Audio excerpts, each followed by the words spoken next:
Hi friends, this is Rishika. నేనైతే మా పాప కోసం చిన్న బతుకమ్మని పేర్చాను.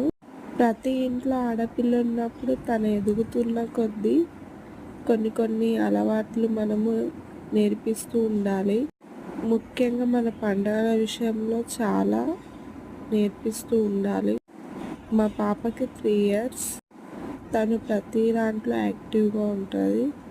మమ్మీ అందరూ బతుకమ్మ పెరుస్తురు, మనం కూడా పెరుద్దామని చెప్పేసి బతుకమ్మని రెడీ చేయంటే స్కూల్ నుంచి రాగానే వెంటనే అమావాస్య ముందు రోజు నేను బతుకమ్మని పెరవడం జరిగింది.